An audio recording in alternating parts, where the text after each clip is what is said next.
To Surya's TV good evening news. Kesarapalli TDP నేత పొట్లూరి బసవరావు తన పుట్టినరోజు సందర్భంగా ఎమ్మెల్యే యార్లగడ్డ వెంకట్రావుపై తీవ్ర ఆరోపణలు చేశారు.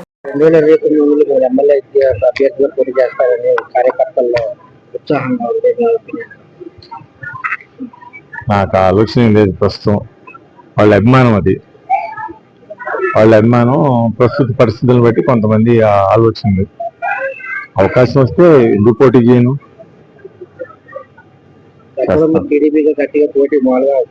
టీడీపీ నేను తెలుగుదేశం పార్టీ.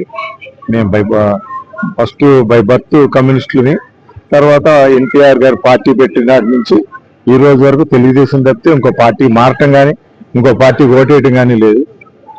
నేను 90లో బ్యాంక్ ప్రెసిడెంట్ చేశాను, తర్వాత పంచాయతీ వైస్ ప్రెసిడెంట్ చేశాను, 10 సంవత్సరాలు పార్టీ ప్రెసిడెంట్ చేశా, గ్రామ పార్టీ అధ్యక్షుడిగా. తర్వాత 2 సంవత్సరాలు గన్నవరం మండల పార్టీ అధ్యక్షుడిగా చేశా. అప్పుడు కాంగ్రెస్ గవర్నమెంట్లో నేను మండల పార్టీ అధ్యక్షుడిగా చేశాను. నన్ను వైఎస్ సీఎం ఆ టైంలో నన్ను మండల పార్టీ అధ్యక్షుడిగా ఉంటే బ్యాంక్ ఎలక్షన్లో నేను ఫేస్ చేశాను. చేసి బ్యాంక్ ఎలక్షన్లో కాంగ్రెస్ గవర్నమెంట్లో తెలుగుదేశం పార్టీ తరఫున బ్యాంక్ ఎలక్షన్లో నేను లీడ్ చేసేటప్పటికి మండల పార్టీ ప్రెసిడెంట్గా బాలవర్ధన్ గారి సారథ్యంలో ఆయన దీనిలో నన్ను ఎన్కౌంటర్ చేయడానికి కూడా తీసుకెళ్లారు. ఆ రోజున మండల పార్టీ అధ్యక్షుడిగా నన్ను ఇది చేయడానికి. కానీ ఆ రోజున బాబు గారే కల్పించుకుని డీజీపీ మంత్రి కొల్లు రవీంద్ర సమర్థవంతంగా పనిచేస్తున్నందునే వైసీపీ చేస్తున్న కల్తీ మద్యం గుట్టురట్టు అయిందని టీడీపీ నేత గొర్రెపాటి గోపీచంద్ అన్నారు. ఇవాళ నువ్వు సిగ్గుందా అసలు మాట్లాడటానికి? ఏం చేస్తున్నాడు కొల్లు రవీంద్ర? ఎక్కడ సచ్చాడు? దొంగ బ్రాండ్, దొంగ సరుకని నువ్వేగా, దానికి మూల పురుషుడివి నువ్వేగా. నీ ఇబ్రహీంపట్నం జోగి రమేషేగా, మీరేగా. గుర్తు మర్చిపోయావా? ఎక్సైజ్ ఆఫీస్ మీద దాడి చేసి నీ అనునాయుడి బ్రాందీ షాపులో సరుకులు సీజ్ చేసి కల్తీ అంటూ తీసుకెళ్తే ఆఫీస్కి వెళ్ళి సీసాలు పగలగొట్టావు నువ్వు. నీ బండారం బయటపడకుండా, ఆ శాంపిల్స్ రాకుండా. మరి ఇవన్నీ చేసింది ఎవరో? కొల్లు రవీంద్ర పట్టుకోకపోతే ఇవాళ ఈ దొంగ సారాదే, దొంగ బ్రాందీ షాపులది లింకే కదిలేదు కాదు. ఆయన నేతృత్వంలోనే ఎక్సైజ్ శాఖ మంత్రిగా సమర్థవంతంగా పనిచేసి ఇవాళ సౌత్ ఆఫ్రికా కానించి మూలాలు పట్టుకున్న ఘనత ఎక్సైజ్ మంత్రిదే. నీ వల్ల అయిందా? మీరు చేసేదల్లా ఏంటంటే ప్రభుత్వాన్ని అప్రతిష్ట పాలు చేయాలి, మేము చేయలేని పనులు నీళ్ళు చేస్తున్నారని చెప్పి ఎక్కడికక్కడ దొంగదారులు ఎదుక్కొని దొంగ పనులు చేయటం, అదొక్కటే మీకు చేతయింది. దయచేసి ఇటువంటి పిచ్చి ప్రలాపాలు పేలమాక. ప్రజలందరూ గమనిస్తున్నారు. ఎక్కడ చచ్చావు రవీంద్ర అంటావా నువ్వు? చంద్రబాబుని, పవన్ కళ్యాణ్ని విమర్శిస్తావా? ఆ స్థాయి అనేది ఈడు కొంపదీసి ఏమన్నా జగన్మోహన్ రెడ్డి, భారతి ఇద్దరు జైలుకి వెళ్ళిపోతారు. రాష్ట్ర వైఎస్ఆర్సీపీకి అధ్యక్షుడు కావాలనే ఏదన్నా కమిట్మెంట్ ఏమన్నా ఉందా, లేకపోతే ఆశపడుతున్నావా? దానికోసమే తిప్పలేం కానీ దగ్గరికి కూడా రానివ్వరు నిన్ను, వాడుకోదేటం. కానీ అధ్యక్షుడు నాకు ఇస్తారు, వాళ్ళిద్దరూ జైలుకి పోవటం ఖాయం అనే అభిప్రాయం నీకు ఉందేమో అని అనుకుంటున్నాం మేము. అందుకే పేటరేగిపోతున్నావు ఇష్టం వచ్చినట్టు. దొరికింది ఇద్దరే, నువ్వు ఒకడవేను, వాడు పిచ్చివాగుడు వాగేవాడు. రాష్ట్రంలో వైఎస్ఆర్సీపీ నాయకులు ఎవడో మాట్లాడతలా, ఇంక్లూడింగ్ బొత్స సత్యనారాయణ. ఎవరో మాట్లాడతలా. నీకే ఎందుకు వచ్చింది ఇది? దయచేసి ఇటువంటి పిచ్చి పిచ్చి ప్రలాపన పడితే అందరూ ప్రజలు తెలుగుదేశం కార్యకర్తలు కాదు, ప్రజలు గెట్లేసి కొడతారు. బీవేర్. తిరువూరులో ఎమ్మెల్యే కొలికపూడి శ్రీనివాస్ను చూసి ప్రజలు ఓటు వేయలేదని, తెలుగుదేశం పార్టీకి ఓటు వేశారని మహమ్మద్ ఫాతాఫుల్లా అన్నారు. ఈ మధ్య తిరువూరు ఎమ్మెల్యే కొలికిపూడి శ్రీనివాసరావు ఇష్టం వచ్చినట్టు మాట్లాడుతున్నాడు. ఆయన ఏంటంటే ఆయన ఏదో ఒక హీరోలాగా ఆయన ఫేస్ చూసి తిరువూరు ప్రజలు ఓటేసేలాగా ఫీల్ అయిపోతున్నాడు ఆయన. అయ్యా కొలికిపూడి, నువ్వు ఈరోజు ఎమ్మెల్యేగా అసెంబ్లీలో అడుగు పెట్టావంటే కేసినేని శివనాథ్ చిన్ని గారి చొరవతోనే నువ్వు అడుగు పెట్టావు. కేసినేని శివనాథ్ చిన్ని గారు రికమెండ్ చేస్తేనే నీకు ఎమ్మెల్యే సీట్ వచ్చింది.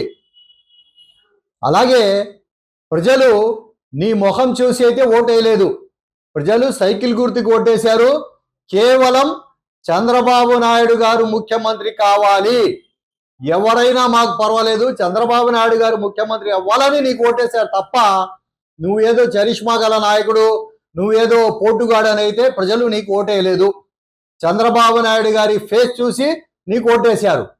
ఈరోజు నువ్వు ఏం మాట్లాడుతున్నావు? నువ్వు ఏ పార్టీ అయితే గెలిపించిందో, ఏ పార్టీ కార్యకర్తలు భుజాన్ని ఎత్తుకుని నీ గెలిపించారో ఆ పార్టీని నువ్వు డ్యామేజ్ చేసే మాటలు మాట్లాడుతున్నావు. అలాగే కేసినేని శివనాథ్ చిన్ని విజయవాడ పార్లమెంట్ సభ్యుల మీద నువ్వు వ్యక్తిగతంగా మాట్లాడుతున్నావు. ఇష్టం వచ్చినట్టు మాట్లాడుతావు. ఏమంటున్నావు నువ్వు కన్ను తెరిస్తే కేసినేని చిన్ని గారు తిరువురులో తిరగలేరా? సిగ్గుండాలి నీకు. నువ్వు ఎమ్మెల్యేగా ఉండి కూడా నీ నియోజకవర్గంలో మండల స్థాయి నాయకుల దగ్గర నుంచి ప్రతి విలేజ్లో ప్రతి పల్లెటూరులో కార్యకర్తలు నువ్వు మాకు ఎమ్మెల్యేగా పనికిరావు, తెలుగుదేశం పార్టీ నుంచి నిన్ను సస్పెండ్ చేయాలని తీర్మానాలు చేస్తున్నారు. సిగ్గు తెచ్చుకో. నీకు తిరువూరు ప్రజలు తిరువూరు నుంచి గెంటేస్తానికి సిద్ధమయ్యారు. అలాగే నువ్వు చేసే అరాచకాలు, నువ్వు చేసే అసాంఘిక కార్యక్రమాలు మొత్తం తిరువూరు ప్రజలకు తెలుసు. నువ్వు చేసే కార్యక్రమాలు మన ఎంపీ గారి మీద నెట్టి నువ్వు మాట్లాడతావా? ఇప్పుడు కోవట్ ఎవరో ప్రజలకు క్లియర్గా అర్థమైపోయింది. మాజీ పార్లమెంట్ సభ్యులు వైసీపీ పార్టీలో ఉంటే నువ్వు వైసీపీ పార్టీలో ఉన్న నాయకులను పొగుడుతున్నావు. నువ్వు వైసీపీకు కోవట్గా తయారయ్యావు. నువ్వు నేనైతే ఒకటే చెప్తున్నా, ఖబర్దార్. ఇంకొకసారి కేసినేని శివనాథ్ చిన్ని గారి మీద మాట్లాడావా తిరువూరులోనే నీకు భర్త పూజ చేస్తారు. తిరువూరు ప్రజలు నీకు తిరువూరులో తిరగనివ్వరు. ఇష్టం వచ్చినట్టు మాట్లాడబాకు. మాట్లాడే ముందు ఒకసారి ఆలోచించు ఏం మాట్లాడుతున్నావని. కులం కార్డు ఉపయోగిస్తే ప్రతి చోట నీకు కులం కార్డు ఉపయోగపడదు. ఇది తెలుగుదేశం పార్టీ. పార్టీను డ్యామేజ్ చేసే కార్యక్రమాలు చేసినా తెలుగుదేశం కార్యకర్తలు సహించరు అని నీకు తెలియజేస్తున్నాను. కురుపాం ఘటన మరొక ముందే మరో విద్యార్థిని మృతి కలకలం రేపుతోంది.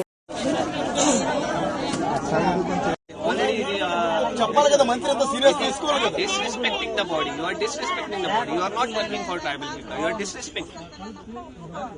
I am telling. Whatever help mana side నుంచి possible. తర్వాత ex gratia proposal కూడా పంపిస్తాం. ఆల్రెడీ కలెక్టర్ సార్ తో మాట్లాడు. చెప్పండి ఇప్పుడు ఆల్ ఇది గవర్నమెంట్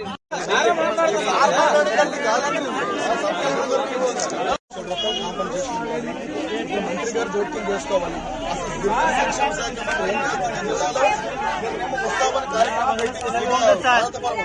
పిల్లలు చనిపోతుంటే అక్కడ పుస్తకం కార్యక్రమాలు పెడుతుంది. మాట్లాడండి. పేరెంట్స్ చెప్పండి 50 లక్షల రూపాయలు కాంపన్సేషన్ ఇవ్వాలి, వాళ్ళ ఫ్యామిలీకి జాబ్ ఇవ్వాలి. ఎవరైతే ఉన్నారో ఎంక్వైరీ చేసి వాళ్ళని సస్పెండ్ చేయాలి. ఈ 3 జరిగితే తప్ప బాడీ ఎక్కడ కదలడం జరగదు. పరిశీలించారు, చాలా సీరియస్ గా యాక్షన్ తీసుకున్నప్పుడు ఉంది అనండి. అది జరిగిన 2 రోజుల నాడు సాలూరులో చనిపోయింది. మంత్రి ఎలాగైనా వినండి నా మాట వినండి. మంత్రి అది గవర్నమెంట్ చెప్పాలి కదా. మంత్రి చెప్పాలా? ప్రకటించాలి. మంత్రి ప్రకటించాలి.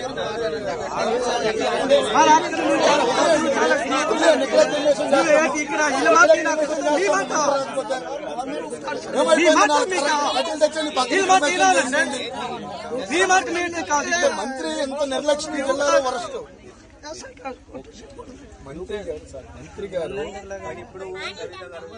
కర్నూలు బస్ ప్రమాదం ఘటనలో పోలీసులు కీలక విషయాలు వెల్లడించారు.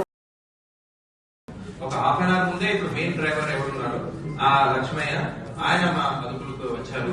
ఆయన చెప్పిన ప్రకారం ఆ టైంలో దాదాపు 3 o'clock వర్షం పడతా ఉంది. వర్షం పడే టైంలో సడన్లీ ఈ హర్డ్ అ సౌండ్. సో ఏమని చూసుకోకుండా కొంచెం మళ్ళీ ఒక 20 అడుగులు వెనక్కి తీసుకున్నాడు బస్సు. కింద దిగి చూస్తే దాంట్లో ఒక బండి ఉంది. సో మనకున్న ఇప్పుడు యాజ్ ఆఫ్ ఇన్వెస్టిగేషన్ లో 2 వీలర్ ఎవరు నడుపుతున్నారు, ఆ బస్సు రాకముందే అక్కడ 2 వీలర్ పడి ఉంది. అదే ఇంకొక యాక్సిడెంట్ అయి ఉండొచ్చు, లేదా సెల్ఫ్ ఫాలోయింగ్ కూడా అయి ఉండొచ్చు. సో బస్సు 2 వీలర్ దాకా వచ్చి అక్కడ స్టక్ అయింది. 2 వీలర్ స్టక్ అయిన వల్ల స్పార్క్ వచ్చే, ఆ స్పార్క్ వల్ల ఇనిషియల్ ఫైర్ స్టార్ట్ అయింది. సో ఇప్పుడు దాకా ఉన్న ఇన్వెస్టిగేషన్ ఈ వార్తలు ఇంతటితో సమాప్తం.